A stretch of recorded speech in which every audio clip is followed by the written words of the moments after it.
बोलताय वेडू. आज वडापाव बनवणार मालवणचा चेडू. पण त्यात ना एक ट्विस्ट असा. तर तो ट्विस्ट काय तो बघूचा असाल तर व्हिडिओ शेवटपर्यंत बघा. आता वडापाव बनवायचा तर त्याच्यासाठी वळेत बटाटे जे मी उकडवून घेतलेत. 1.5 किलो बटाटे उकडवून घेतलेले आहेत. आणि त्यासाठी आणखी काय काय साहित्य लागतं ते मी दाखवते. फोडणीसाठी आधी गॅस चालू करून घेऊ. गॅस चालू केलाय. यावर कढई स्वच्छ धुवून घेतली आहे. प्रत्येक वेळेस जरी भांडी घासली असली तरी पुन्हा पुन्हा स्वच्छ धुवून घ्या वापरताना, कटावर धूळ बसते. अंदाजे मी 2 पळ्या तेल घालते.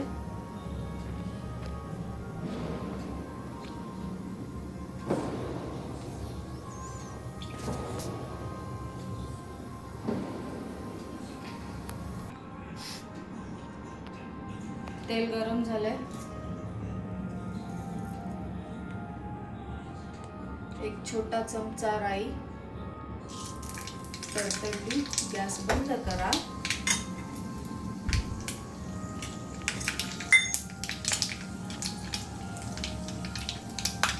एक अर्धा चमचा जिरं,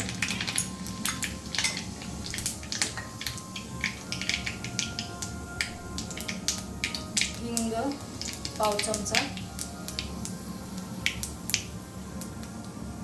मिरचीचा ठेचा एक टेबलस्पून आहे. मिरचीचा ठेचा, हिरवी मिरचीचा.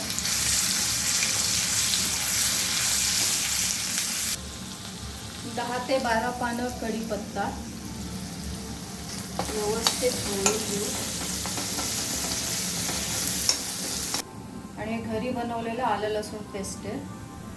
हा टेबलस्पून फुल आहे.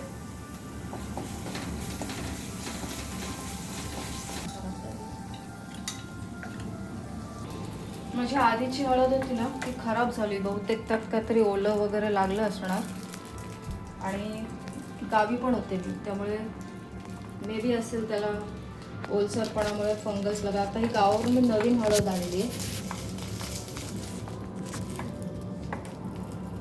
आता ही नवीन हळद काढली मी. तिने 1/2 चमचा घेते. नाहीतर तुम्हाला बाई हिने काय ही घाणेरडी हळद घातली असं काय नाही. मी आता ही नवीन घालते आणि व्यवस्थित मिक्स करून घेते. आता यात बटाटे घालायचे. त्याच्यापूर्वी पुन्हा गॅस चालू केलाय आणि बटाटे व्यवस्थित कुस्करून घेतले. ते आता यात असे घालायचे. बरं, मिरचीचा ठेचा मी वेगळा घातलाय कारण तिखटपणासाठी. तुम्हाला आलं लसूण पेस्ट पण मी वेगळी बनवली आहे. आलं लसूण पेस्टसाठी मी जी लसूण घेतली आहे ना ती गावठी लसूण आहे. कारण आपल्या गावठी लसूणला जो स्वाद असतो ना ते आपल्या त्या जाड्या मोठ्या चायनीज लसणाला नसतो. व्यवस्थित मिक्स करून घ्यायचं, मिसळून घ्यायचं. मी बटाटे उकडताना ना मीठ घातलेलं, म्हणून आता मी जरा बेतानेच मीठ टाकणार आहे.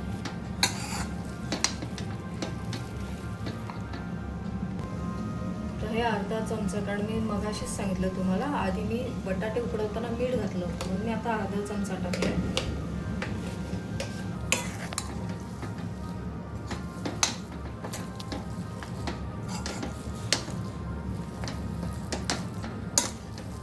बटाट्याची भाजी आता पूर्ण झाली आहे.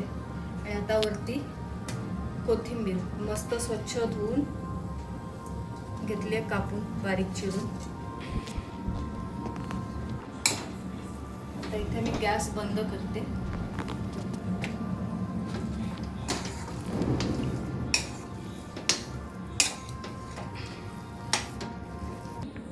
मला मी मगाशी बोलली होती की मी वडापावमध्ये एक ट्विस्ट करणार. आता ट्विस्ट काय तर ही जी लसूण आहे ती मी बारीक चिरून घेते आणि याचा मी तडका त्या भाजीला वरतून परत देणार.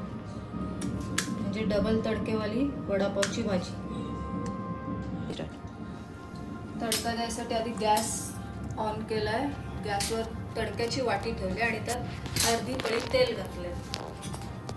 आणि हा जो चिरलेला लसूण होता तो त्यात घातला. असा मस्त चुरचुरीत तडका बसलाय. हे गरम असतानाच पकडीच्या साहाय्याने उचला आणि यावर असा गोल लसूण टाकून द्या.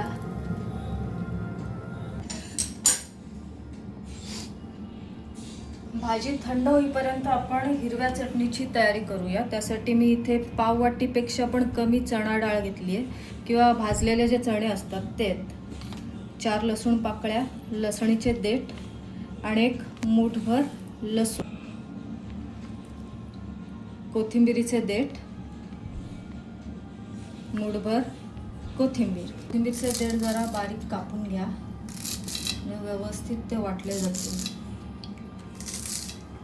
आणि अर्धा इंच आलं ते पण कापून घेतलेलं उत्तम, कारण ह्याच्यात भांड्यात ते अडकत नाही आणि व्यवस्थित बारीक होतं. झालं. 2 छोट्या मिरच्या कापून, मिरची तुमच्या आवडीनुसार, जर तुम्हाला जास्त तिखट हवं तर जास्त मिरची टाका, मला कमी तिखट हवं आहे मी कमी टाकली आहे. जिरं अर्धा चमचा, मीठ चवीनुसार,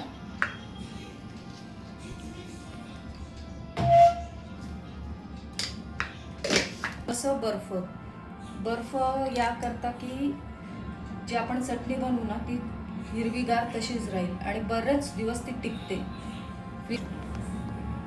फ्रीजमध्ये बरेच दिवस टिकते म्हणजे बाहेर ठेवलं तर ती खराब होणार.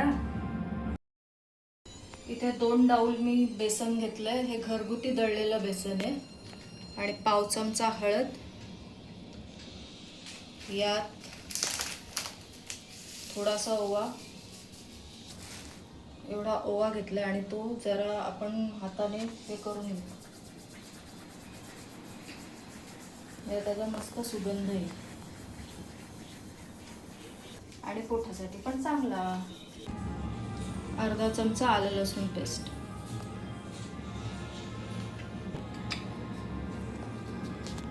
चवीपुरतं मीठ,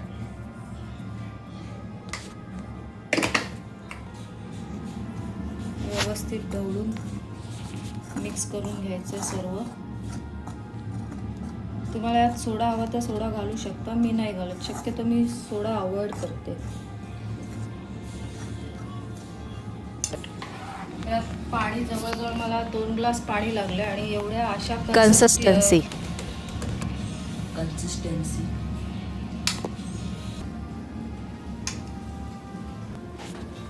कढईत तेल घेतलंय आणि त्यात तापवण्यापूर्वी गॅस चालू करायचा आहे.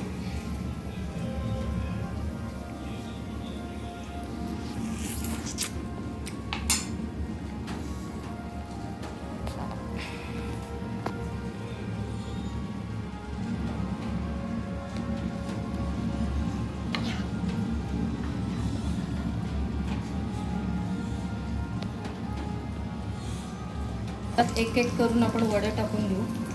तेल गरम झालेलं आहे व्यवस्थित.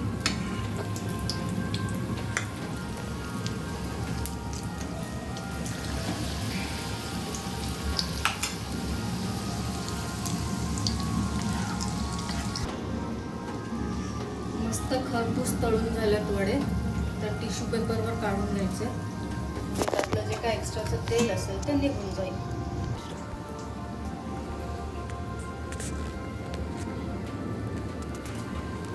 ही कांदा लसूण चटणी विकत आणली आहे मी बाहेरून, बनवायला वेळ नव्हता म्हणून. आणि आता ही जी तुम्हाला मी मगाशी दाखवलेली ती हिरवी चटणी, ह्या दोन्ही यात मस्त घालू आणि तुम्ही पण या खायला.